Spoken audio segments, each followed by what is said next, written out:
Mari bersama-sama kita berdoa sebelum kita belajar akan kebenaran firman Tuhan. Kami menyadari ya Tuhan adalah saat-saat yang indah ketika kami boleh bersama-sama belajar akan kebenaran firman Tuhan. Tetapi kami pun menyadari bahwa ada oknum yaitu iblis yang tidak senang ketika kami dekat dengan Tuhan. Ketika kami mau belajar akan firman Tuhan, ketika kami mau mengaplikasikan di dalam kehidupan kami apa yang telah kami pelajari. Untuk itu Tuhan, kami memohon anugerah Tuhan, belas kasihan Tuhan, untuk memampukan setiap kami boleh fokus, boleh berkonsentrasi dengan baik, supaya ketika firman Tuhan akan dibentangkan, akan diberitakan, kami bersama-sama boleh menikmatinya, kami bersama-sama boleh belajar, sehingga itu menjadi satu pegangan dalam kehidupan kami, untuk kami boleh mengiring Tuhan hari demi hari. Terima kasih Tuhan, pakai juga hamba-Mu dalam kelemahan keterbatasan boleh menyampaikan dengan baik, dengan jelas, dan seturut dengan kehendak Tuhan. Di dalam nama Tuhan Yesus Kristus kami berdoa. Amin. Ya, selamat malam Bapak Ibu saudara-saudara yang dikasihi oleh Tuhan. Malam hari ini kita akan melanjutkan pembahasan kita dalam doktrin eskatologi. Sekarang kita masuk ke dalam pandangan milenial. Pandangan milenial. Nah, Bapak Ibu yang dikasihi oleh Tuhan, mungkin ada orang yang mengatakan bahwa yang kita pelajari malam hari ini pandangan milenial, pandangan milenial itu seperti apa sih? Itu adalah hal yang asing mungkin barangkali, hal yang asing bagi beberapa orang. Untuk itu sebelum kita masuk ke dalam pembahasan kita, terlebih dahulu saya mulai dengan arti kata. Nah, ketika bicara pandangan milenial itu bicara tentang apa sih? Supaya yang tidak familiar, mungkin setelah kita mempelajarinya bisa menjadi suatu hal yang familiar. Nah, kata milenium atau milenial itu berasal dari bahasa Latin. Bahasa Latin yaitu mille yang berarti 1000 dan juga annus yang berarti tahun. Sehingga kalau kita bicara pandangan milenium itu berarti kita bicara tentang pandangan 1000 tahun. Atau biasanya kalau kita dengar itu kerajaan 1000 tahun.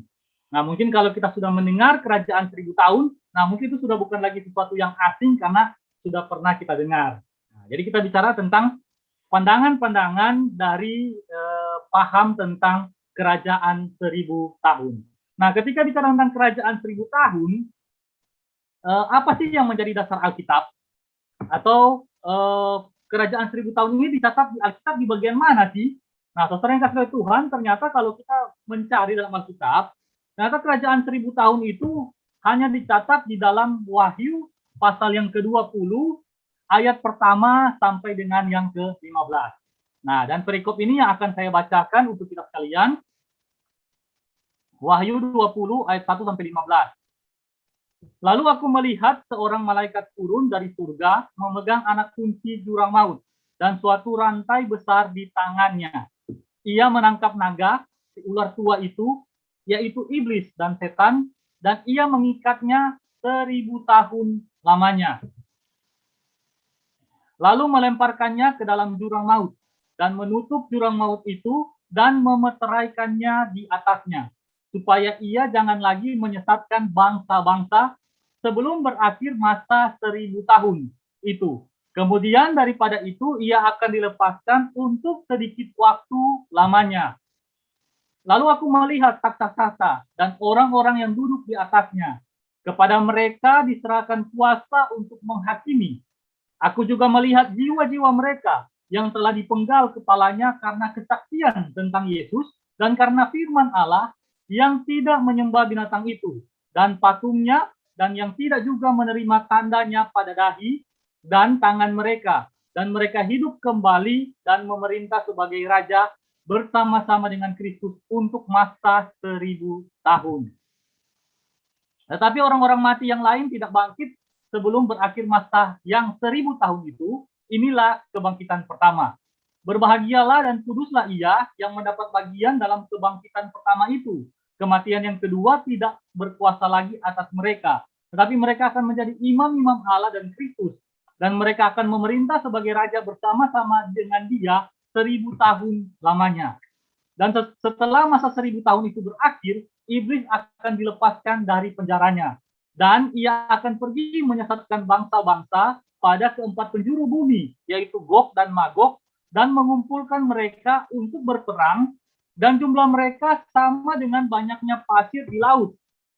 Maka naiklah mereka ke seluruh dataran bumi, lalu mengepung perkemahan tentara orang-orang kudus dan kota yang dikasihi itu.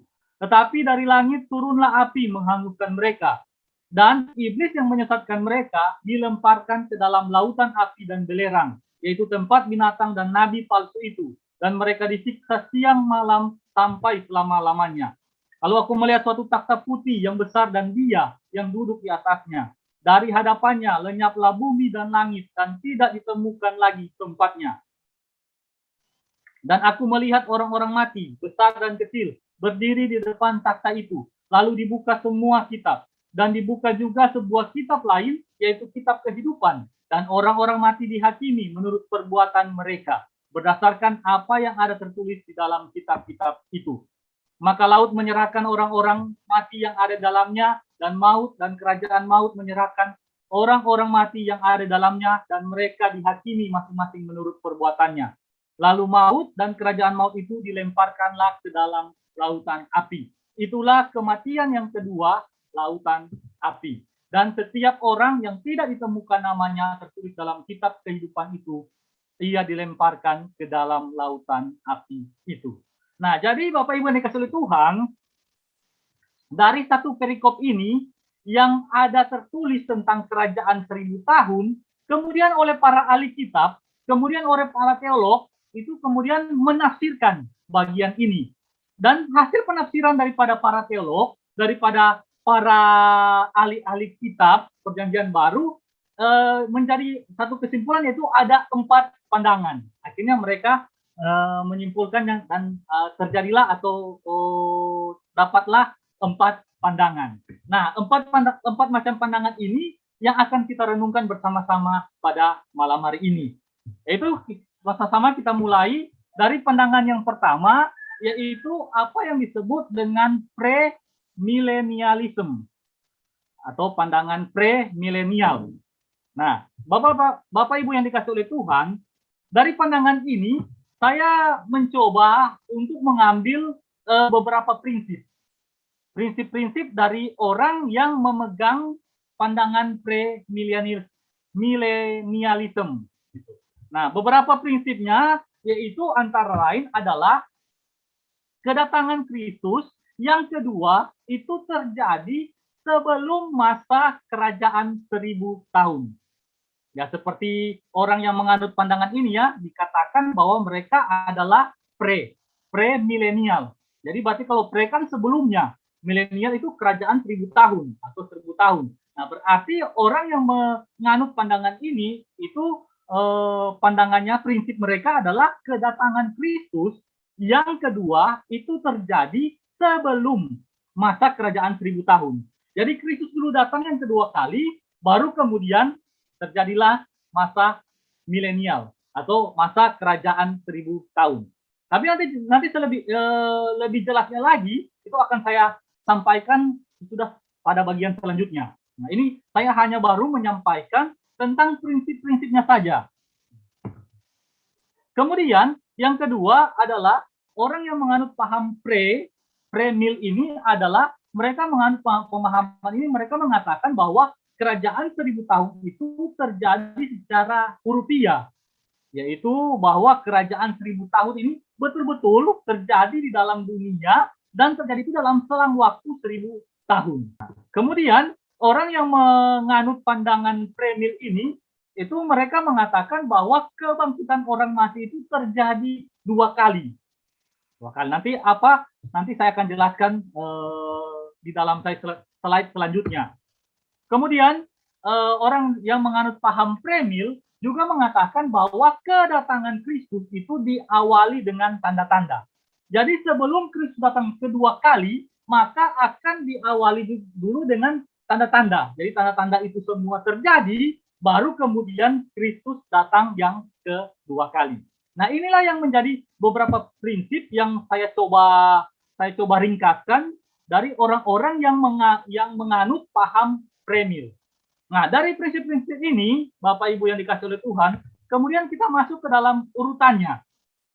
Tadi kan prinsip-prinsip. Nah, sekarang kita masuk ke dalam urutan. Jadi, apa sih yang menjadi urutan daripada pandangan premil? Jadi, orang yang menganut paham premil ini urutannya seperti apa sih? Nah, saya mencatatnya urutannya ini ada beberapa. Yaitu yang pertama, kita lihat ya, yang sudah pernah terjadi, yang sudah terjadi di masa yang lampau, yaitu zaman PL. Nah, dari zaman PL, kemudian zaman kedatangan Kristus yang pertama. Ya, kedatangan pertama, ya kemudian selanjutnya mati di atas kayu salib, kemudian bangkit dan naik ke surga. Itu kedatangan yang pertama. Kemudian zaman sekarang ini. Nah, Bapak Ibu yang dikasih oleh Tuhan, yang saya maksudkan dengan zaman sekarang ini, itu adalah zaman antara kedatangan Kristus yang pertama dengan kedatangan Kristus yang kedua. Jadi saya bilang zaman sekarang ini yang dimaksudkan oleh saya adalah zaman dari kedatangan Kristus yang pertama dengan kedatangan Kristus yang kedua. Nah, antaranya itu yaitu sekarang kita ini, zaman sekarang ini. Nah, menarik dari orang-orang yang menganut paham premil itu mereka mengatakan bahwa zaman sekarang ini atau sebelum kedatangan Kristus yang kedua, maka akan mengalami berbagai macam di dalam dunia ini. Itu jadi masa tribulasi, itu masa kesusahan itu terjadi di zaman sekarang. Di zaman ini terjadi. Zaman kedatangan Kristus yang pertama dan sebelum kedatangan Kristus yang kedua kali. Itu zaman kesusahan itu ada terjadi di situ. Jadi zaman tribulasi, bukan cuma masa kesusahan yang ada di situ, tetapi juga kemurtatan yang hebat akan terjadi di dalam zaman ini. Akan terjadi pemberontakan yang luar biasa. Baru juga bukan cuma itu, tetapi juga orang yang menganut paham premil juga mengatakan bahwa di masa-masa ini, di zaman sekarang ini, itu akan muncul pribadi anti-Kristus. Jadi anti-Kristus itu akan muncul di dalam zaman sekarang, zaman ini.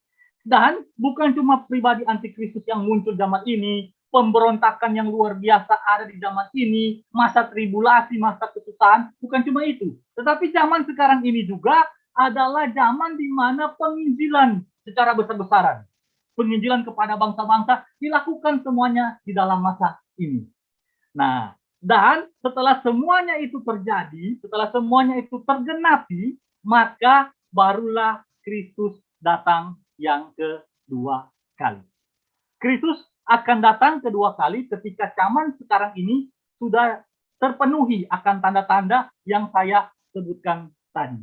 Nah, tetapi sesuai dengan kasih Tuhan, kedatangan Kristus yang kedua kali ini bagi orang atau bagi orang yang menganut pandangan premil ini akan dijelaskan lebih secara rinci. Jadi bukan cuma sekedar kedatangan Kristus yang kedua kali, plek sudah selesai begitu, tidak. Tetapi mereka menjelaskan lebih rinci. Ada hal yang menarik. Nah, hal yang menarik bagi orang yang menganut pandangan premil ini bahwa pada waktu Kristus datang kedua kali, maka Kristus itu datang di awan-awan. Jadi Kristus datang di awan-awan, kemudian orang percaya yang sudah mati itu dibangkitkan. Orang percaya yang sudah mati dibangkitkan, kemudian orang percaya yang masih hidup itu diubahkan, dan kemudian sama-sama naik menyongsong Tuhan di awan-awan. Ya, jadi kedatangan Kristus yang kedua ini adalah kedatangan Kristus di awan-awan, di langit, di awan-awan. Orang yang sudah mati, orang percaya kepada Kristus yang mati, yang sudah mati, itu dibangkitkan, dan juga orang yang percaya yang masih hidup itu diubahkan, kemudian mereka ini menyongsong Kristus di awan-awan. Nah, kemudian apa yang terjadi ketika Kristus dan orang-orang percaya ini di awan-awan? Yang terjadi itu adalah antikristus itu dibinasakan.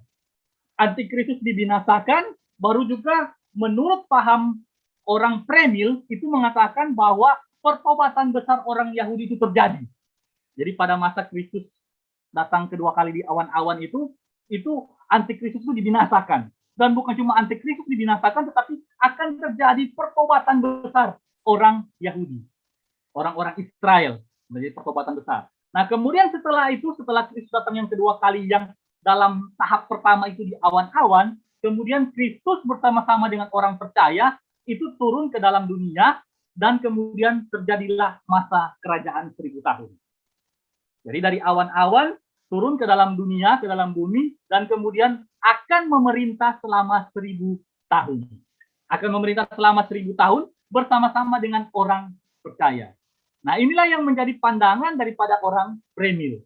Jadi kedatangan dulu Kristus kedua di awan-awan, baru masa pemerintahan 1000 tahun, baru juga orang yang menarik dari pandangan premil ini mengatakan bahwa masa kerajaan 1000 tahun ini adalah masa yang seperti biasa, seperti pada umumnya sekarang, di mana itu dosa dan kematian masih ada.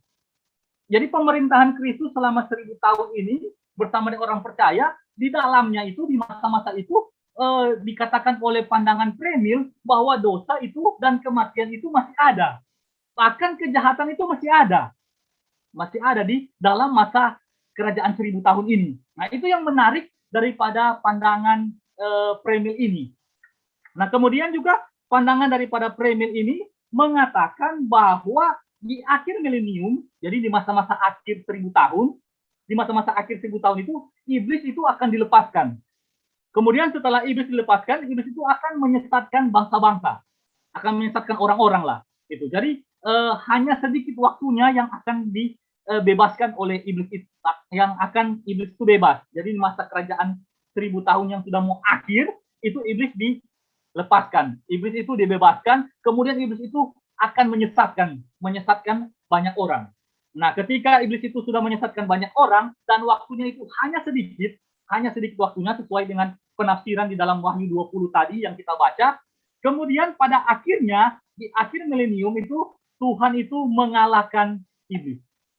Tuhan mengalahkan iblis dan juga kemudian membinasakan iblis dan kemudian masuk kepada waktu penghakiman. Waktu penghakiman dihakimi untuk orang-orang fasik.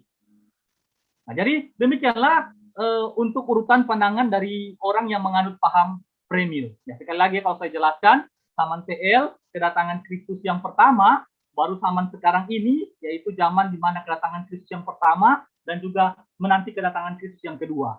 Baru zaman kedatangan Kristus yang kedua. Kedatangan Kristus yang kedua terbagi dua tahap. Pertama di awan-awan.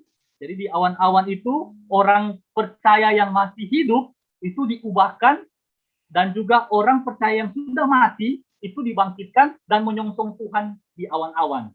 Kemudian pada saat itu antikristus itu dimusnahkan, dibinasakan. Dan juga ada pertobatan besar dari orang-orang Yahudi. Kemudian Kristus bersama dengan orang percaya turun ke dalam dunia, dan kemudian terjadilah masa kerajaan 1000 tahun. Nah, masa kerajaan 1000 tahun ini menarik bagi mereka adalah dosa dan kejahatan itu masih ada. Dosa dan kematian itu masih ada. Baru kemudian di masa-masa akhir kerajaan 1000 tahun, iblis dilepaskan, dia menyesatkan orang-orang, kemudian waktunya Tuhan membinasakan iblis, dan kemudian hari penghakiman. Nah, Bapak Ibu yang dikasih oleh Tuhan, menariknya dari pandangan ini, atau kelebihan daripada pandangan premil ini, saya melihat ada dua hal, yaitu pandangan akan dunia ini yang sesuai dengan Alkitab.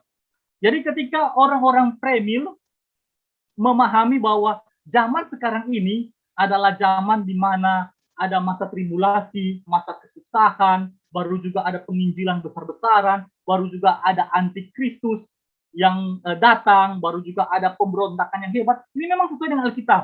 Alkitab menyatakan hal itu secara terang benerang, bahwa masa kita ini adalah masa yang seperti demikian. Baru kemudian juga kelebihan yang berikut, ini menurut mereka mengatakan bahwa kedatangan Kristus yang kedua ini hanya terjadi satu kali. Itu menurut mereka. Jadi kita bisa masukkan di dalam kelebihan. Tapi sebenarnya untuk poin kedua ini juga sekaligus kekurangan bagi mereka. Nah, kita lihat bersama kelemahan. Apa sih kelemahan daripada pandangan premil ini? Nah, pandangan premil ini, walaupun mereka mengatakan bahwa kedatangan Kristus yang kedua itu terjadi satu kali, tetapi yang menjadi kelemahan adalah datangnya satu kali, tetapi dalam dua tahap. Yaitu tahap yang pertama, Kristus datang di awan-awan, menjemput orang percaya dan juga orang mati, orang percaya yang sudah mati, baru kemudian datang ke dalam dunia dan memerintah selama masa 1000 tahun. Jadi ini merupakan satu kelemahan bagi pandangan premil ini. Kemudian yang kedua, kelemahan daripada pandangan premil adalah pada masa kerajaan 1000 tahun masih ada dosa, masih ada kematian, bahkan juga masih ada kejahatan. Jadi mereka sudah menafsirkan bahwa kerajaan 1000 tahun ini adalah bersifat hurufiah, di mana Kristus memerintah betul-betul di dalam dunia ini selama 1000 tahun, dan ternyata 1000 tahun itu juga ada dosa, ada kematian, ada kejahatan. Jadi ini merupakan satu kelemahan daripada pandangan ini.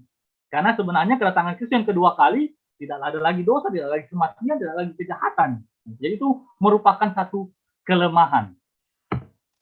Nah, kemudian Bapak Ibu yang dikasihi oleh Tuhan, kita masuk ke dalam pandangan yang kedua.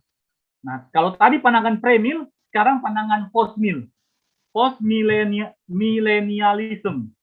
Nah, seperti yang di pandangan premil, saya mencoba untuk mencatat prinsip-prinsipnya. Apa sih prinsip-prinsip dari orang yang memegang paham postmil? Nah, pertama adalah kedatangan Kristus yang kedua itu terjadi setelah masa 1000 tahun. Kedatangan Kristus yang kedua terjadi setelah masa kerajaan 1000 tahun. Ya seperti katanya ya, pos itu kan sesudah atau melewati. Nah, jadi berarti kedatangan Kristus yang kedua itu terjadi setelah masa kerajaan 1000 tahun. Nah, kemudian juga bagi paham postmil itu mereka mengatakan bahwa kerajaan 1000 tahun itu dipahami secara simbolik. Jadi kerajaan 1000 tahun ini bukan benar-benar secara hurufiah bahwa itu ada 1000 tahun. Walaupun juga memang ada orang yang menganut paham bahwa 1000 tahun itu adalah kerajaan, pemahamannya mereka itu pemahaman secara hurufiah. Tetapi rata-rata kebanyakan orang-orang postmil itu menganggap bahwa kerajaan 1000 tahun itu dipahami sebagai simbolik. Itu merupakan satu hanya simbol saja kerajaan 1000 tahun. Kemudian prinsip yang berikut dari orang yang menganut paham postmil itu mereka mengatakan bahwa keadaan dunia ini akan semakin baik dari hari ke hari. Jadi keadaan dunia sekarang ini, yaitu di mana kedatangan Kristus yang pertama dan juga menanti kedatangan Kristus yang kedua, itu keadaannya ini makin hari akan menuju kepada hal yang baik. Itu pandangan daripada orang-orang yang menganut paham postmil. Nah, ini prinsip-prinsipnya itu juga adalah bahwa iblis masih bekerja, tetapi pengaruhnya tidak terlalu signifikan.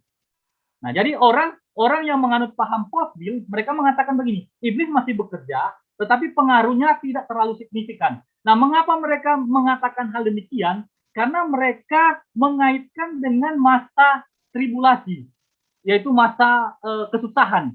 Jadi orang-orang postmil ini masih mempercayai tentang masa-masa kesusahan, gitu. Tetapi bagi mereka masa-masa kesusahan itu nggak terlalu berpengaruh, tidak terlalu signifikan, karena mereka lebih memahami bahwa keadaan dunia itu akan semakin hari semakin baik. Hari demi hari itu akan semakin baik. Nah, ini yang menjadi prinsip-prinsip dari orang yang menganut paham postmil atau pandangan postmil. Nah, saya mencoba untuk mengurutkan pandangan postmil. Nah, jadi pandangan postmil ini hampir sama dengan premil. Nah, itu yang pertama adalah zaman perjanjian lama. Itu sudah terjadi, sudah tidak bisa diutak-atik lagi. Zaman perjanjian lama. Kemudian setelah zaman perjanjian lama, yaitu zaman kedatangan Kristus yang pertama yang sudah terjadi. Kemudian zaman sekarang ini. Dan sekali lagi, zaman sekarang ini yang saya maksudkan adalah zaman sesudah Kristus datang yang pertama dan sebelum Kristus yang datang yang kedua kali. Nah, itu adalah zaman sekarang ini. Nah, bagi orang postmil, zaman sekarang ini itu adalah zaman yang semakin hari itu akan semakin baik adanya. Jadi semakin hari akan semakin baik adanya. Nanti kalau sudah makin baik, ada tribulasi tetapi tidak terlalu berpengaruh tribulasinya, baru nanti kedatangan Kristus yang kedua kali. Jadi akan terjadi rekonstruksi di dalam berbagai bidang kehidupan manusia. baik dalam bidang ekonomi, dalam bidang kriminal dan sebagainya. Pokoknya dunia itu akan semakin hari semakin baik. Kejahatan itu akan semakin hari semakin berkurang. Bahkan penyebaran Injil itu akan meluas.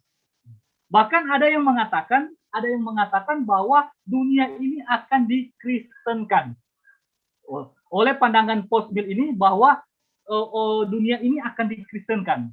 Tetapi bagi sebagian pandangan post-mill ini tidak mengatakan demikian, karena mereka masih percaya pada pemilihan Allah, predestinasi. Nah, jadi karena mereka masih percaya pada predestinasi, jadi mereka tidak mengatakan dunia itu akan dikristenkan. Tetapi mereka menganut paham bahwa dunia itu semakin hari semakin baik. Semakin hari semakin baik, zaman itu semakin hari semakin baik, baru Kristus datang yang kedua kali. Kristus datang yang kedua kali, baru kemudian ketika Kristus datang yang kedua kali, barulah penghakiman. Jadi zaman sekarang ini dipahami oleh mereka adalah zaman milenial, yaitu zaman kerajaan 1000 tahun. Walaupun itu bukanlah secara rupiah, bagi mereka simbolik. Jadi kerajaan 1000 tahun untuk orang-orang yang menganut pandangan post-mill di mana? Yaitu di zaman sekarang ini. Yang ditujukan dengan sekali lagi adalah makin baik, makin baik, makin baik. Nah, saya langsung masuk ke dalam kelemahan. Apa sih kelemahan daripada pandangan post-mill ini? Pandangan dari post-mill ini memiliki kelemahan, yaitu mereka menganut satu pandangan bahwa keadaan dunia yang sekarang ini, yaitu sesudah Kristus datang pertama dan sebelum Kristus datang kedua, itu semakin hari akan berubah ke arah yang lebih baik. Nah, untuk pandangan itu ternyata tidak sesuai dengan Alkitab. Untuk keadaan dunia yang semakin hari semakin baik, semakin hari semakin baik, itu ternyata tidak sesuai dengan Alkitab. Dan inilah yang merupakan kelemahan daripada pandangan post-mill. Walaupun sekali lagi mereka mengatakan bahwa walaupun semakin baik, mereka masih meyakini ada masa tribulasi di dalamnya. Tapi tidak terlalu berpengaruh, tidak signifikan. Itu karena mereka meyakini bahwa dunia itu semakin hari semakin baik, semakin hari semakin baik. Nah, ternyata pandangan ini pandangan yang tidak sesuai dengan Alkitab. Sekali lagi, Alkitab itu mengatakan bahwa dunia ini bukan semakin hari semakin baik, tetapi dunia ini semakin hari semakin bobrok. Kejahatan manusia semakin hari semakin luar biasa.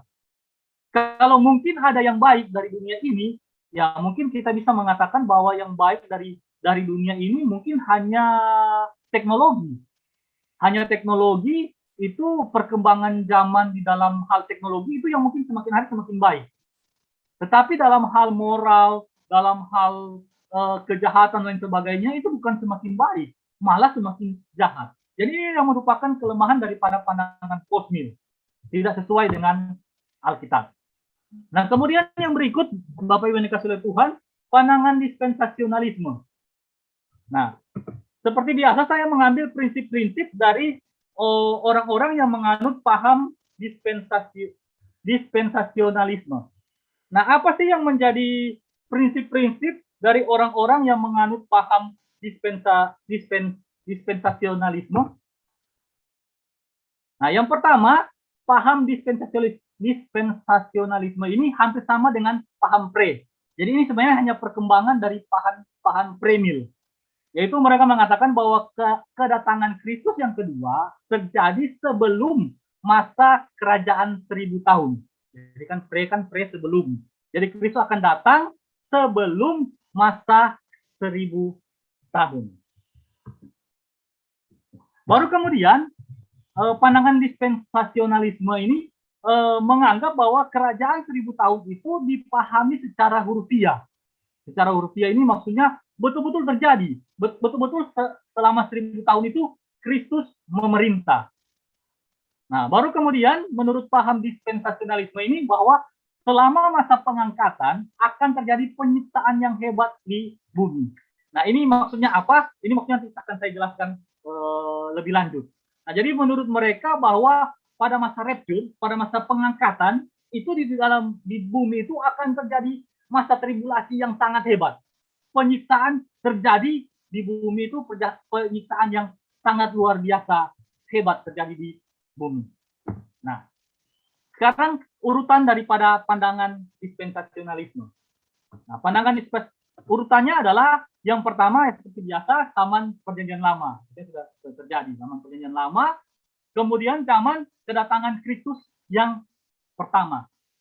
Nah, menarik Bapak Ibu yang dikasihi oleh Tuhan, orang-orang yang menganut pandangan dispensasionalisme ini mengatakan begini, bahwa ketika Kristus datang yang pertama, itu Kristus memberikan penawaran kerajaannya itu kepada orang-orang Yahudi, kepada orang-orang Israel.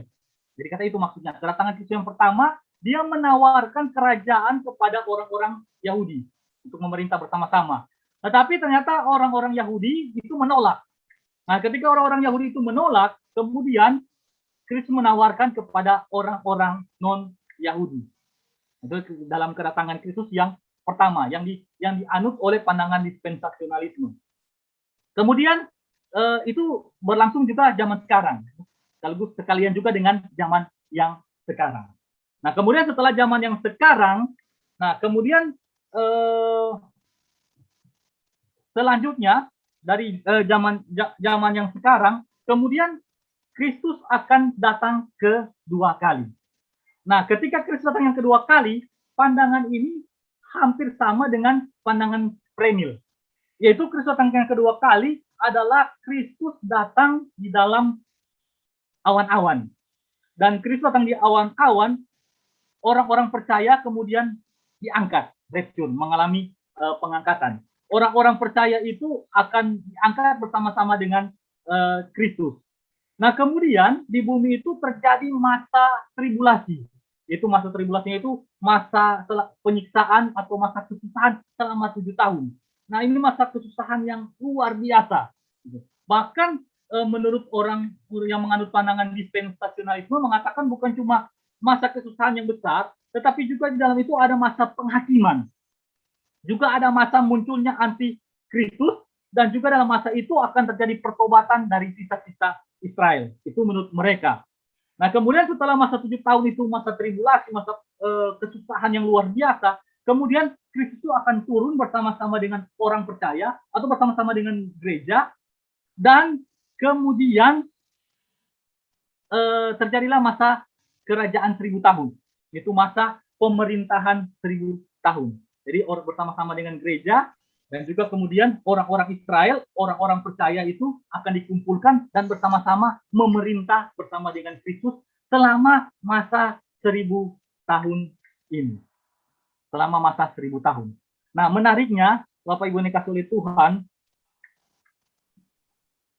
dikatakan bahwa orang-orang yang mati, orang-orang yang mati di dalam masa tribulasi itu, orang-orang percaya kepada Kristus yang mati dalam masa tribulasi itu dibangkitkan, tetapi nanti tidak bersama-sama dengan Kristus dan juga orang-orang percaya di dalam masa kerajaan 1000 tahun.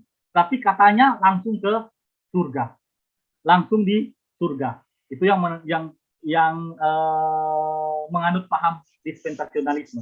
Tetapi hal yang menarik lain adalah di dalam masa kerajaan 1000 tahun ini, iblis itu diikat.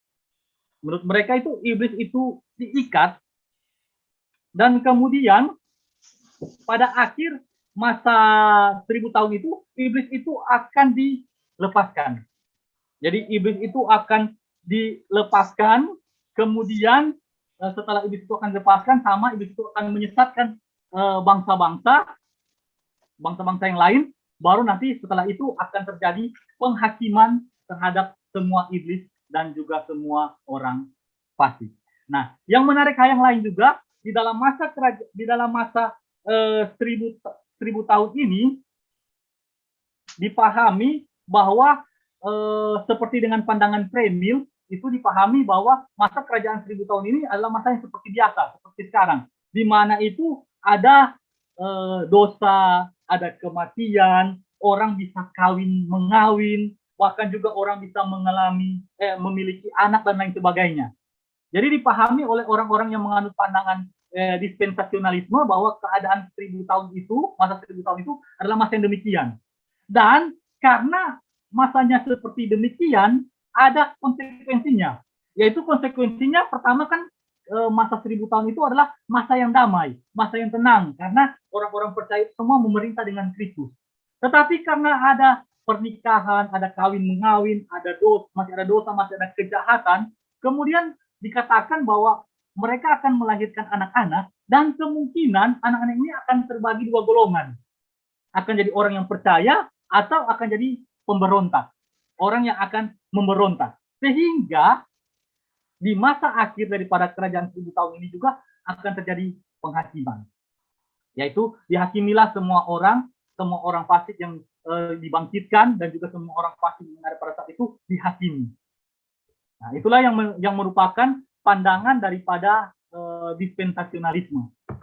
Nah, kelemahan dari pandangan dispensasionalisme ini adalah pertama itu Allah bisa dikatakan bahwa Allah itu Allah tidak berdaulat. Nah, mengapa saya katakan bahwa kelemahannya itu Allah tidak berdaulat?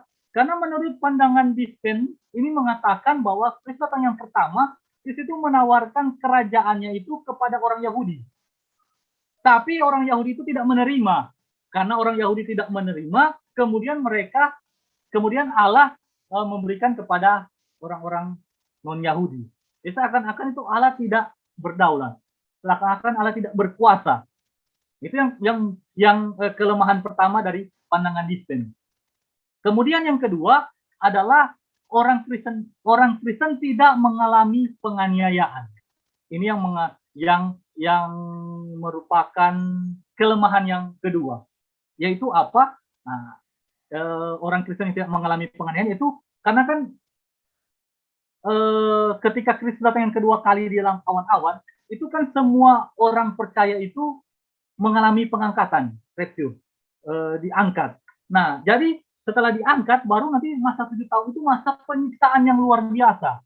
Masa penyiksaan yang hebat, ada antikristus dan lain sebagainya. Sehingga orang-orang Kristen itu seakan-akan, atau bukan seakan-akan, memang tidak mengalami penganiayaan, karena terangkat bersama-sama dengan Kristus di awan-awan.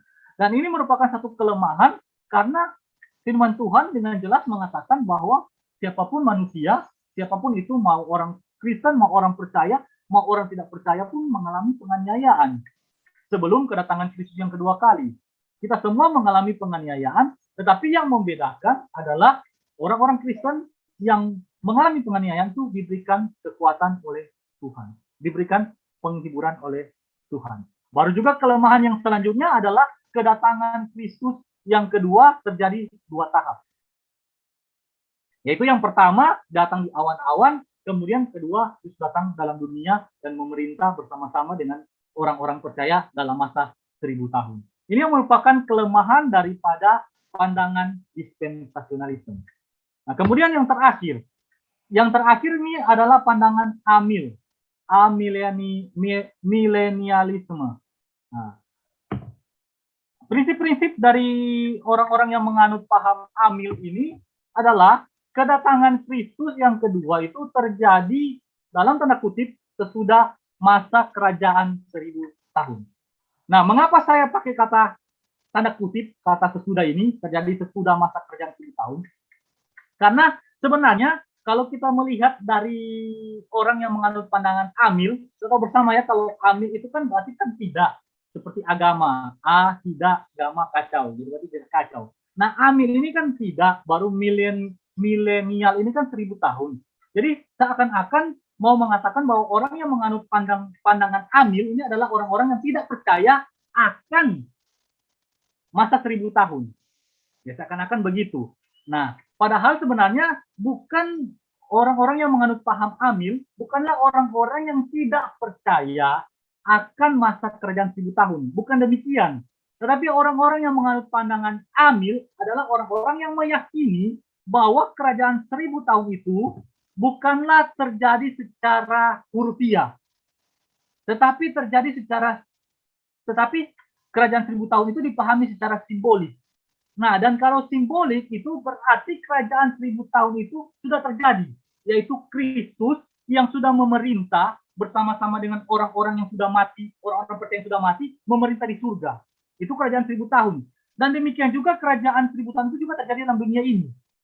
Di mana kerajaan Allah ketika Kristus mati di atas kayu salib, menebus dosa kita, maka pemerintahan Allah itu sudah berjalan selama ini. Walaupun memang belum sempurna. Nanti sempurna itu ketika Kristus datang yang kedua kali. Jadi pandangan Amil ini prinsipnya seperti itu. Kedatangan Kristus yang kedua kali terjadi dalam tanda kutip sesudah masa kerajaan 1000 tahun. Masa kerajaan 1000 tahunnya kapan? Ya sekarang. Sudah terjadi, baik itu di surga maupun di dalam dunia ini. Sudah terjadi masa-masa sekarang. Dan itu dipahami secara simbolik. Nah, kemudian prinsip-prinsip dari pandangan Amil ini juga mengatakan bahwa kedatangan Kristus yang kedua kali itu akan diawali dengan tanda-tanda. Artinya bahwa kedatangan Kristus yang kedua kali itu bukanlah kedatangan yang secara tiba-tiba. Bukanlah merupakan satu peristiwa tertentu yang terjadi secara tiba-tiba, tidak. Karena itu harus diawali dulu dengan tanda-tanda. Walaupun memang dalam tanda kutip ya, dalam tanda kutip kita nggak tahu kapan Kristus akan datang. Tidak ada seorang pun yang akan tahu kapan Kristus datang yang kedua kali. Tetapi kedatangannya itu akan diawali dengan tanda-tanda. Nah, tanda-tandanya seperti apa? Ya, tanda-tandanya seperti adanya antikris, adanya masa-masa kesusahan. Nah, ini yang sudah kita alami semua. Adanya masa-masa penginjilan yang luar biasa terjadi.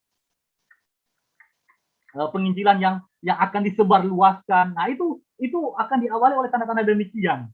Nah, baru setelah tanda-tanda demikian itu sudah terjadi semuanya, baru Kristus akan datang kedua kali.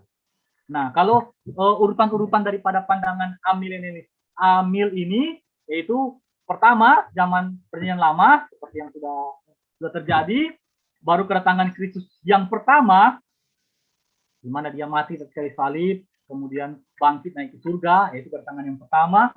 Baru kemudian kedatangan yang kedua, yaitu zaman sekarang ini, zaman di mana sesudah kedatangan pertama dan sebelum kedatangan kedua, ya ini zaman yang kita hidupi sekarang, ini zaman ini bisa dikatakan juga zaman akhir, yaitu zaman sekarang yang juga ada tanda-tandanya, yaitu di mana perkembangan penginjilan itu terus terjadi, antikristus ada, baru juga masa kesusahan juga ada dalam masa-masa ini, baru setelah masa sekarang ini, baru kedatangan Kristus yang kedua kali.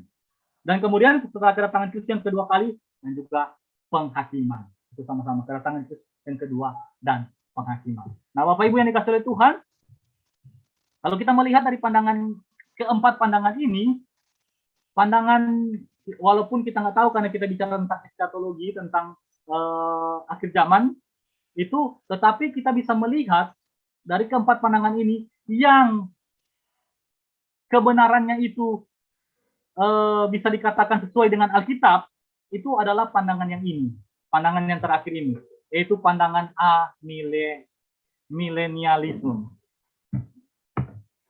Nah, kemudian yang terakhir, apakah yang menjadi signifikansi bagi orang percaya? Jadi ketika kita belajar bersama-sama tentang pandangan milenial ini apa sih pentingnya, apa sih signifikansinya bagi orang percaya, apa sih pentingnya bagi kita sekalian ketika kita telah mempelajari bagian ini.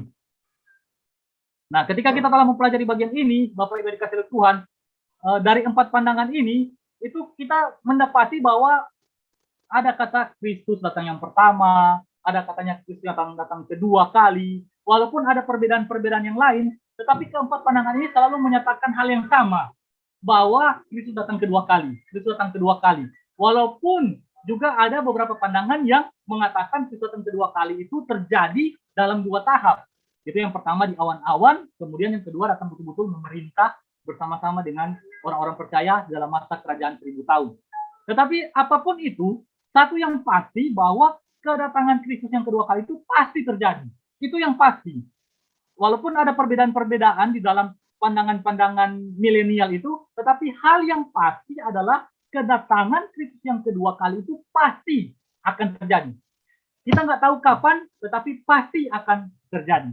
Nah, pentingnya bagi kita ketika kita mengetahui bahwa kedatangan Kristus yang kedua kali itu pasti terjadi, ya kita harus siapkan diri kita. Karena kedatangan Kristus itu pasti terjadi, maka tidak ada kata lain yaitu siapkan diri kita. Keempat pandangan itu selalu mengatakan Kristus datang yang pertama. Kemudian masa kesusahan dan lain sebagainya, Kristus datang kedua kali. Nah, berarti juga itu menunjukkan bahwa Kristus itu betul-betul adalah Tuhan. Karena datang kedua kali, bahwa nanti penghakiman dan sebagainya, ini akan menunjukkan setidak-tidaknya bagi kita satu pemahaman bahwa Kristus itu memang benar-benar Allah. Itu sudah benar-benar Tuhan. Nah, kalau datang, dia akan datang kedua kali, pasti terjadi. Siapkan diri kita. Siapkan diri kita dengan apa? Dengan percaya kepada Tuhan. Dengan melakukan apa yang menjadi bagian kita. Bukan satu kebetulan kita ada dalam dunia ini. Tapi ketika kita dalam dunia ini, Tuhan punya maksud dan rencana. Ketika kita percaya kepada Tuhan, maka lakukanlah apa yang menjadi bagian kita. Lakukanlah apa yang telah Tuhan rencanakan. Yang Tuhan siapkan bagi diri kita sekalian. Siapkan diri kita. Kemudian yang kedua. Yang kedua apa sih signifikansinya bagi kita ketika kita telah belajar bagian ini? Nah, kita telah belajar bagian ini, kita melihat bahwa keempat-empat dari pandangan itu selalu bicara tentang masa tribulasi. Selalu bicara tentang masa tribulasi. Yaitu masa kesukaran. Walaupun ada yang mengatakan bahwa masa kesukaran itu tidak dialami oleh orang percaya. Tetapi tiga pandangan yang lain selalu mengatakan bahwa ada masa tribulasi, ada masa-masa sukar, ada masa-masa sukar. Nah, pentingnya bagi kita sekalian bahwa ada pengharapan bagi kita sekalian ketika kita melewati masa-masa sukar. Memang masa-masa sukar itu ada. Memang tribulasi, masa-masa penderitaan, kesusahan itu ada. Bahkan dikatakan kesusahan yang sangat besar, kesusahan yang luar biasa. Tetapi di dalam kesusahan itu ada pengharapan. Pengharapannya apa? Pengharapannya akan kedatangan Kristus yang kedua kali. Nah, walaupun kita susah, walaupun kita mengalami sulit, walaupun kita sukar, ya Kristus akan datang. Kita meyakini Kristus akan datang. Kesukaran ini hanya sementara, karena Kristus akan datang. Itu juga merupakan satu pengharapan. Bahkan juga pengharapan apa? Pengharapan bahwa dalam masa-masa sukar kita nggak berjalan sendiri. Tuhan ada bersama-sama dengan kita. Bahkan Tuhan memberikan kekuatan bagi kita. Sehingga ini merupakan satu hal yang penting, satu hal yang bermanfaat bagi kita, bahwa ketika kita melewati masa-masa sukar, itu ada pengharapan di dalamnya. Memang sulit, memang sangat susah, memang sangat sukar. Itu bahkan mungkin akan mengeluarkan air mata yang luar biasa. Tetapi ingat, ada pengharapan bahwa Tuhan pasti datang, bahwa Tuhan akan memberikan kekuatan, akan ada bersama-sama dengan kita. Bahwa masa-masa sukar ini pada satu hari kelak juga akan berakhir. Nah, Bapak Ibu yang dikasihi oleh Tuhan, demikianlah bahan dari saya. Saya lupa taruh apa yang menjadi bahan acuan, referensi dari bahan yang saya ambil pada malam hari ini. Saya lupa taruh, tetapi buku-bukunya itu dari bukunya dua, seperti biasa dari Louis Berkhof, Teologi Sistematika, tetapi Louis Berkhof ini bahas terlalu banyak dan juga kata-katanya ada rumit itu. Kemudian yang kedua, The Moody Handbook of Theology, jadi dari Paul M. Yang versi pertama. Yang pertama, baru yang beberapa dari internet saya ambil dari Teologi Reform Blogspot, baru Sarapan Pagi Biblika, baru juga baca-baca dari tulisan atau artikel Pak Budi Asali. Nah, demikian dari penyampaian saya. Kalau ada tambahan atau ada pertanyaan, dipersilakan. Dari rekan-rekan lain, siapa tahu ada mau ditambahkan, mungkin ada yang saya terlewat. Saya berusaha cari gambar supaya bisa lebih pahami, tapi saya nggak dapat. Ada beberapa saya dapat, tapi saya tidak taruh di sini, saya tidak posting di sini. Ya. Mau tanya mengenai ini aja, mengenai pengangkatan. Iya. Apakah memang benar-benar terjadi pengangkatan bagi orang-orang percaya supaya tidak mengalami penderitaan 1000 tahun itu ya, tidak mengalami antikris. Ya. Yang pandangan dispen kak. Iya. Iya, untuk pandangan dispensasionalisme itu memang mereka menganut paham seperti demikian kok. Jadi paham mereka adalah pada masa kedatangan Kristus yang kedua kali, itu Kristus datang di awan-awan, dan semua orang percaya itu menyongsong Kristus, atau semua orang percaya itu terjadi pengangkatan. Hanya kan rapture. Pengangkatan, jadi bersama-sama dengan Kristus di awan-awan, kemudian di bumi ini terjadi masa 7 tahun, masa tribulasi, masa penganiayaan yang luar biasa. Yang luar biasa terjadi selama 7 tahun ini.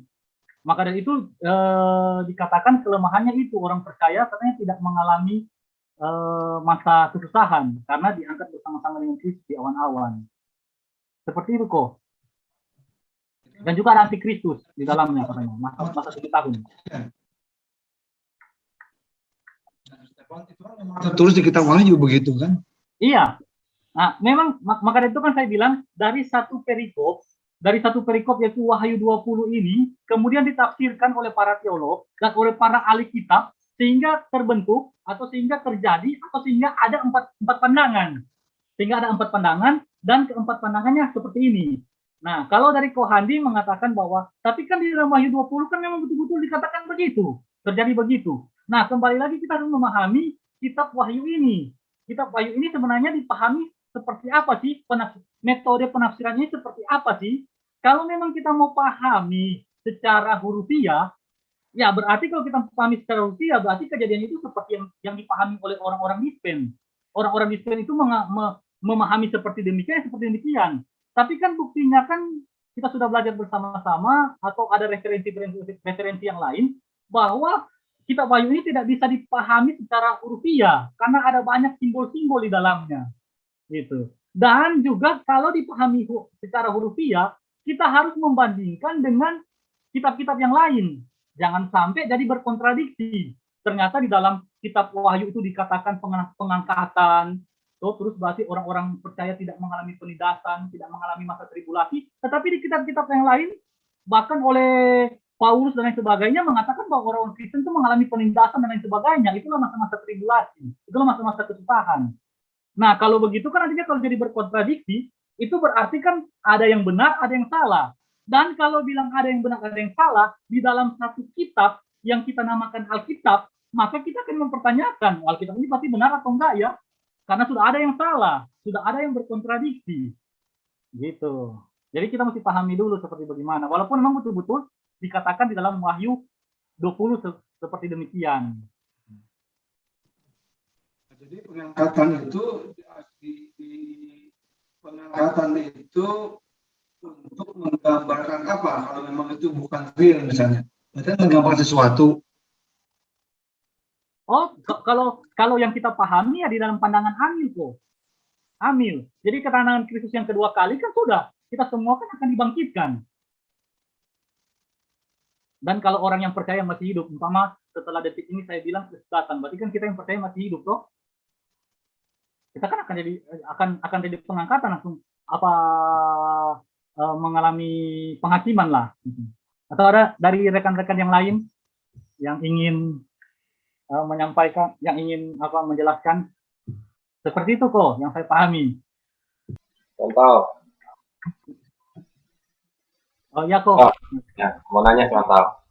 Ya silakan kok. Saya mau nanya contoh. Itu saya ambil contoh lah ya di kitab Wahyu pasal 20 ayat 2 pasal 20 ayat 2 dan ayat 3 ya. Saya bacakan ya contoh ya. Ya, silakan, ia menangkap naga, si ular tua itu, yaitu iblis dan satan, dan ia mengikatnya 1000 tahun lamanya. Lalu melemparkannya ke dalam jurang maut dan menutup jurang maut itu dan memateraikannya di atasnya, supaya ia jangan lagi menyesatkan bangsa-bangsa sebelum berakhir masa 1000 tahun itu. Kemudian daripada itu ia akan dilepaskan untuk sedikit waktu lamanya. Nah, yang saya mau tanyakan contoh, ini kan kalau dari teks bahasa Indonesianya itu kan 1000 ya. 1000 berarti yang tadi yang slide contoh kan 1 nolnya 3 kan. Nah, tapi kalau di bahasa Inggrisnya itu 1000 bukan 1000 begitu. 1000 itu gimana ya contoh ya? Maksudnya apa ya? Kalau 1000 kan berarti 1000 kan. Tapi di kitab bahasa King James itu saya lihat itu 1,000 gitu loh. Dengan bahasa terjemahan bahasa Indonesianya itu 1.000 gitu. Maksudnya bukan 1.000 gitu kan, 1.000 gitu. Itu tuh gimana itu contoh ya? Itu aja sih saya mau tanyakan itu. Apakah sama maksudnya gitu? Terima kasih contoh. Ya. Terus terang kok kalau itu saya kurang tahu kok. Saya kurang tahu. Tetapi kalau maknanya itu bisa dikatakan bahwa iblis sudah dikalahkan kematian Kristus kan? Ya, kematian Kristus itu yang pada kedatangan pertama. Cuma kalau Koko pakai bahasa yang ambil one thousand itu saya kurang tahu. Mungkin ada rekan-rekan lain yang bisa bantu. Sama ya, jadi 1,000 itu dalam seluruh referensi teologi semua baik 4 pandangan itu semua menganggap itu 1.000 tahun. Jadi tidak dibedakan ya, sama tetap. Hanya bedanya tadi ada yang hurufiah dan simbolis itu aja. Ada lagi Kak?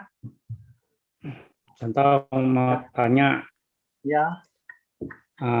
ini yang tentang yang paham yang keempat yang amil ini.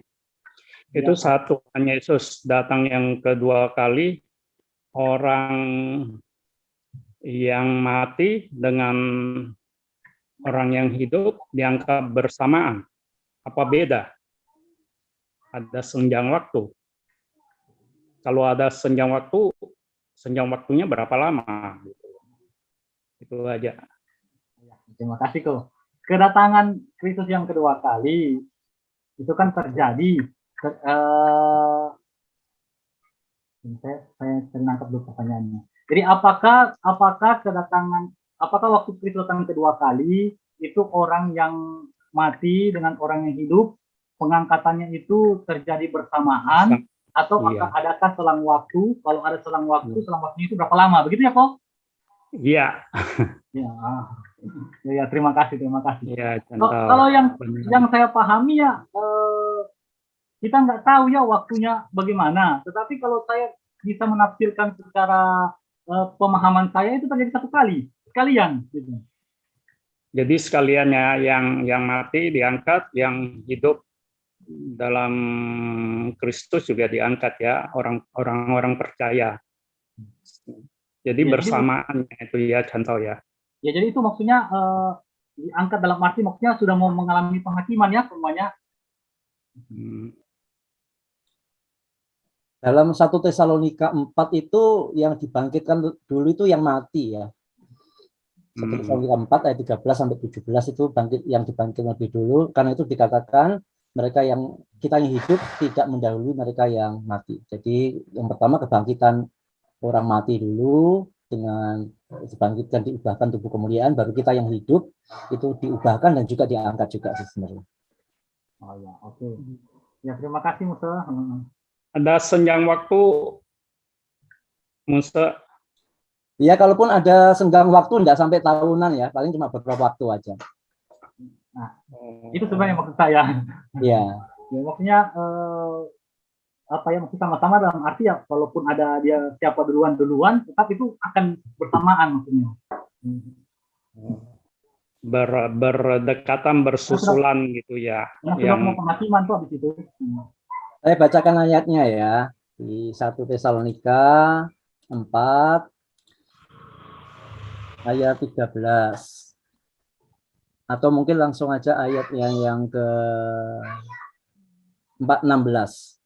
Sebab pada waktu tanda diberi, yaitu pada waktu penghulu malaikat berseru dan sangkakala Allah berbunyi, maka Tuhan sendiri akan turun dari surga dan mereka yang mati dalam Kristus akan lebih dahulu bangkit. Ya. Sesudah itu, jadi sesudah itu berarti kan tahap keduanya, baru kita yang hidup, yang masih tinggal akan diangkat bersama-sama dengan mereka dalam awan menyongsong Tuhan di angkasa. Demikianlah kita akan selama-lamanya bersama-sama dengan Tuhan. Itu ya ayatnya ya, Ko Ferdin. 1 Tesalonika 4, 16, 17.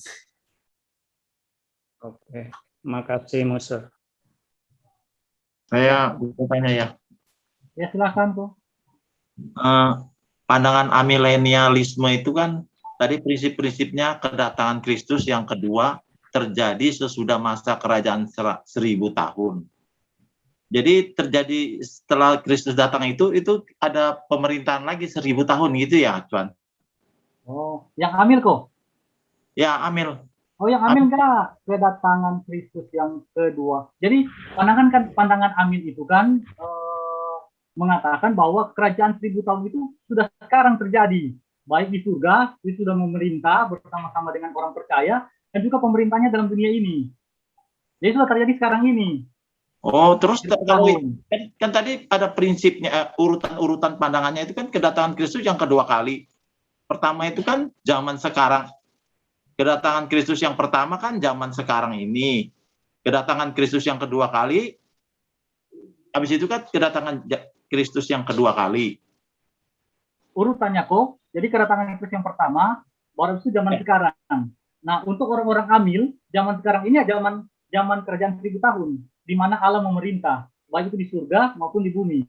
Di surga, Kristus memerintah, dan kerajaan 1000 tahun itu kerajaan secara simbolik, jadi kita nggak tahu berapa panjang. Pokoknya masa pemerintahnya sudah terjadi di sekarang ini.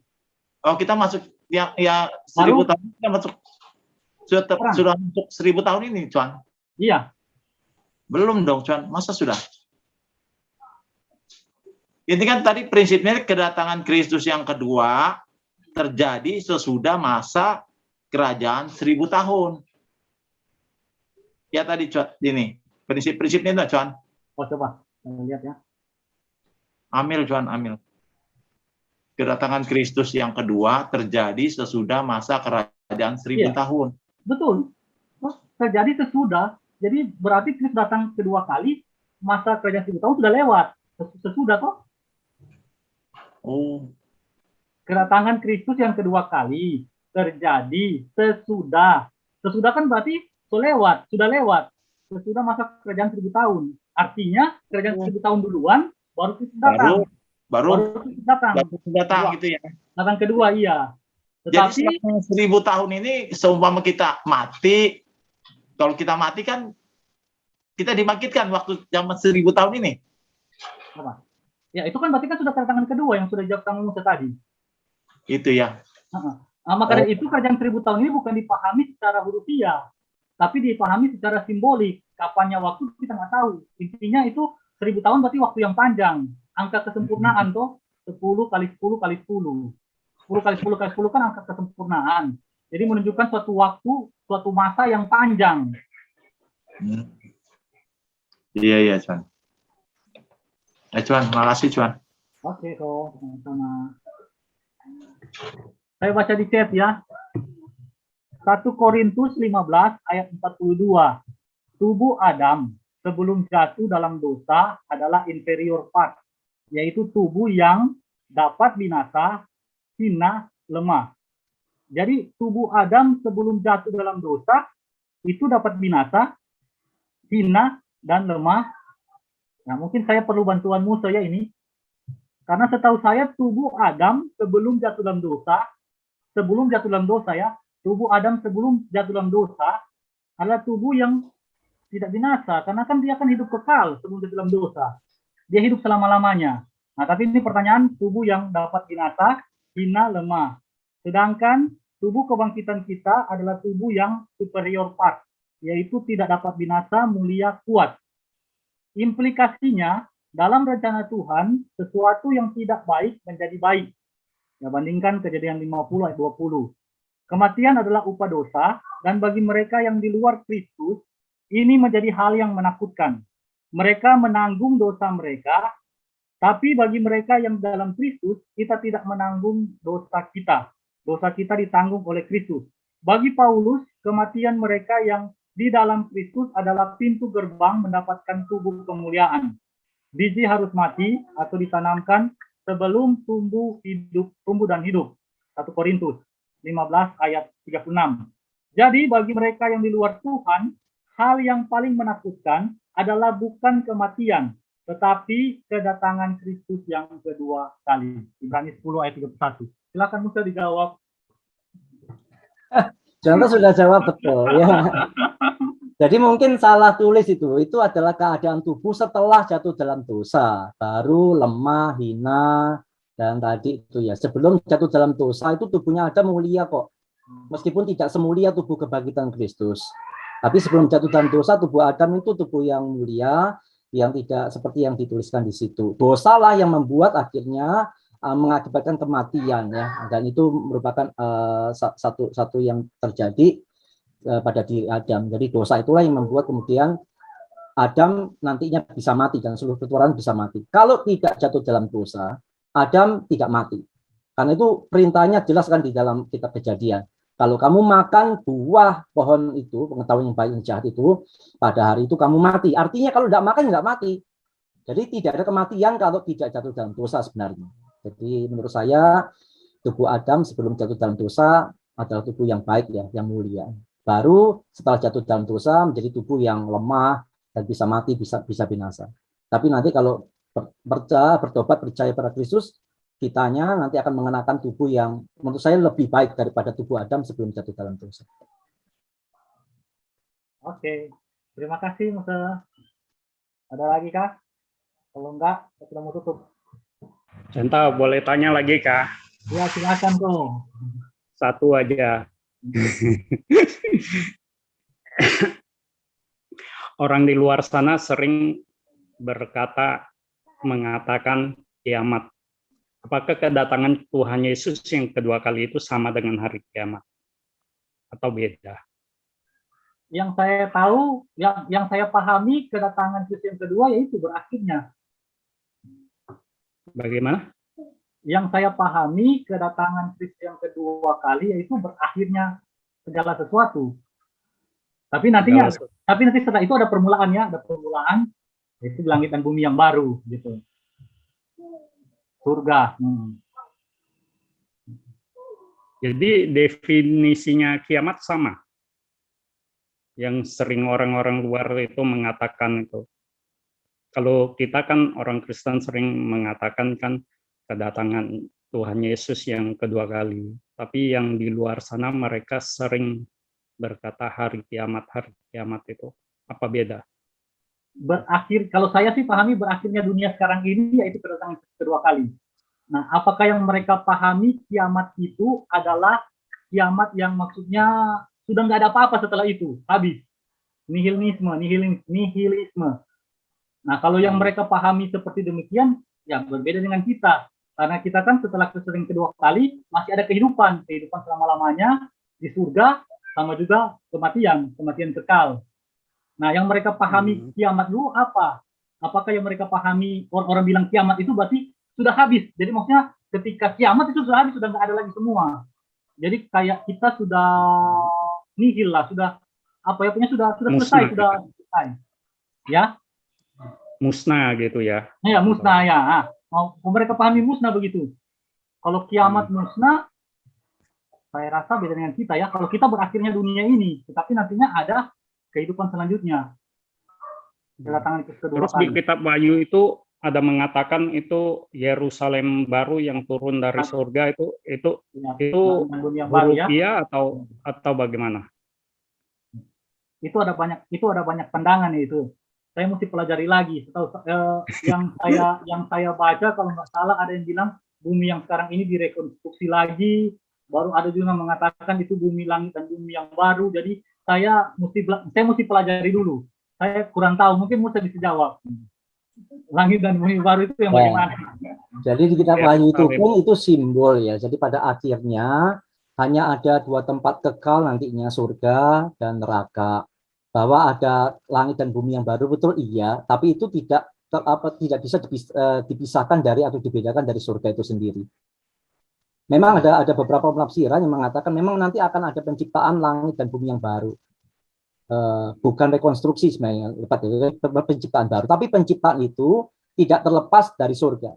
Kalau sekarang kan surga dan bumi terpisah. Tapi nantinya surga dengan langit dan bumi yang baru itu tidak terpisah. Itulah yang digambarkan bahwa Yerusalem baru, kota Allah itu turun. Itu merupakan simbol dari bagaimana surga dan langit dan bumi yang baru itu bukan tempat yang terpisah.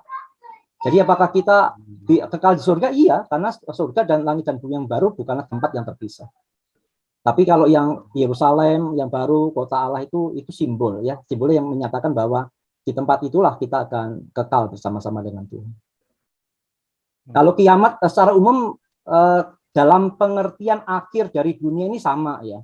Hanya yang membedakan adalah detailnya. Kalau bagi kita kiamat seperti yang coba Stephen jelaskan itu second coming of Christ. Tapi kalau yang lain kan macam-macam versinya ya. Tapi kalau sekedar dipersempit dalam pengertian akhir dari dunia ini akan dihancurkan itu sama. Makasih ya Musa. Oke, terima kasih Musa. Tuan, satu Ya. lagi. Ya, silakan kok. Jadi kerajaan 1000 tahun itu simbolik aja, Cuan. Atau apakah sudah setar ini kita? Sudah apa kok? Sudah setar mulai berjalan sudah ini. Kalau pandangan Amir iya. Loh, Itu jadi simbolik ya sekarang ini. Yesus datang dong. Hah? Saya kira tidak sampai 1000 tahun lagi Yesus datang nih. Yang kedua kali. Kan simbolik kan. Kerajaan 1000 tahun itu artinya adalah di mana Kristus memerintah lah. Kira-kira seperti begitu. Oh. Jadi bukan tahunnya, tetapi Kristusnya yang memerintah. Nah, sekarang itu sudah terjadi kan?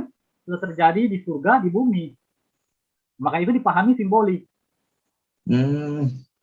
Bukan hanya start kok, kita sudah terlambat jauh. Jadi startingnya itu di first coming-nya. Jadi kerajaan 10 tahun itu adalah masa antara kedatangan Yesus yang pertama dalam Natal sampai nanti second coming. Itulah kerajaan 1000 tahun. Dan tidak bisa diartikan sebagai 1000 tahun dalam pengertian harfiah sehari 24 jam, tidak. Nah, kalau kita baca Wahyu pasal 20 itu terjadinya bukan di dunia. Penglihatan di Wahyu 20 terjadi di surga. Jadi pemerintahannya itu di surga, bukan di dunia ini ya. Setelah itu baru dia datang Tuannya yang Musa ya. Ya, seperti yang Contoh Stephen sudah jelaskan tadi ya. Iya. Ya, makasih Musa, makasih Santau. Ya, terima kasih Musa. Sama-sama kok. Ada lagi kah? Contoh, Ya, lagi contoh. ya kok. Nah, kitab Wahyu ini kan sering ditafsirkan aneh-aneh gitu loh contoh. Ya, kita tahu kan ada beberapa gereja tertentu yang menggambarkan kitab Wahyu itu dengan gambaran-gambaran gitu loh. Jadi di dalam kitab Wahyu itu kan banyak simbol-simbol ya. Tetapi mereka membaca secara hurufiah begitu.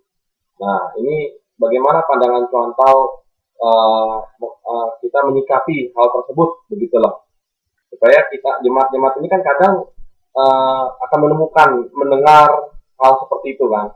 Bagaimana kita sebagai jemaat menyikapi kalau ada fenomena seperti itu, ya, seorang mungkin ada hamba Tuhan yang mengartikan kitab Wahyu dengan gambaran-gambaran, menafsirkan dengan secara hurufiah gitu loh.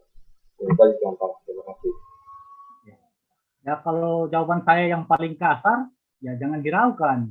Karena kan dari penafsirannya itu kan sudah salah. Penafsirannya hurufiah, tapi itu kan paling kasar. Mungkin yang saya bisa katakan adalah mungkin kita sama-sama belajar. Kita bersama-sama belajar tentang genre-genre Alkitab. Supaya kita tahu kalau kitab Mazmur itu bicara apa, kitab sejarah bicara apa, kitab apokaliptik itu bicara tentang apa.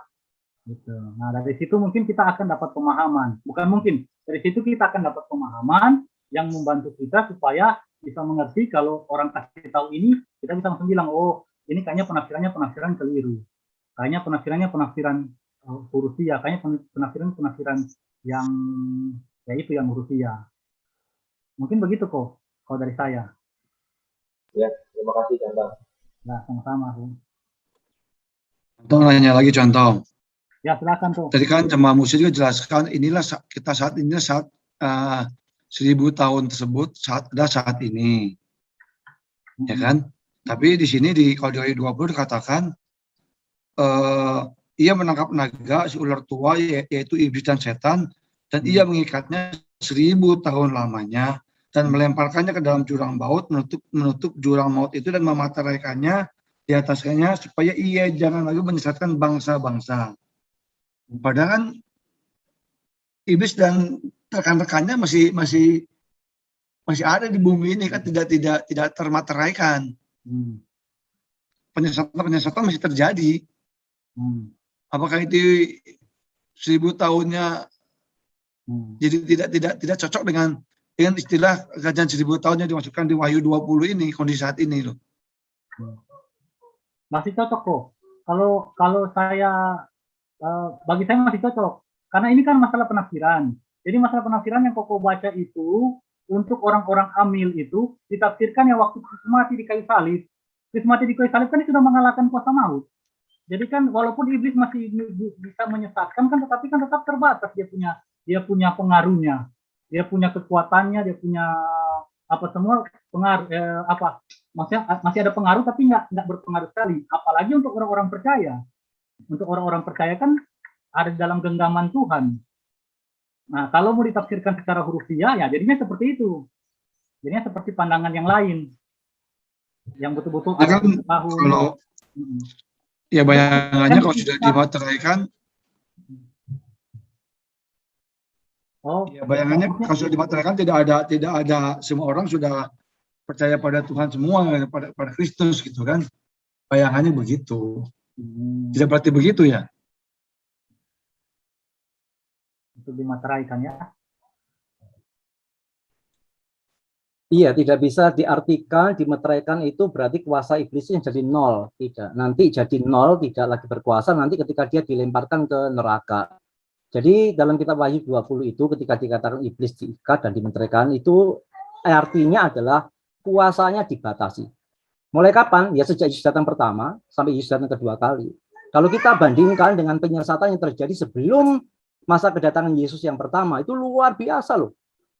Bisa bayangkan masa kosong, masa intertestamental, dari berakhirnya kitab Maleakhi sampai ditulisnya perjanjian baru, itu ada ratusan tahun, kalau tidak salah 400 tahun, itu masa gelap, itu luar biasa, tidak karu-karuan penyesatan.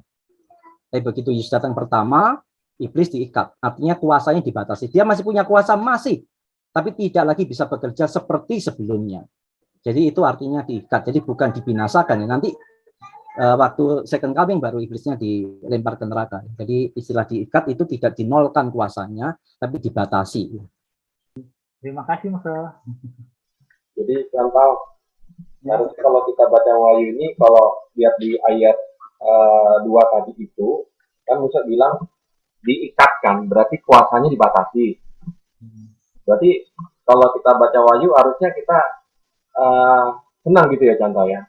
Nggak takut ya, kadang orang baca Wahyu kan serem kan gitu kan, seakan-akan waduh bakal sengsara banget begitu. Tapi kan kalau dari ayat 2 berarti kuasa iblis itu sebenarnya dibatasi kan, tetap juga dia nggak bisa berbuat seenak-enaknya juga ya contoh ya. Seperti itu berarti ya.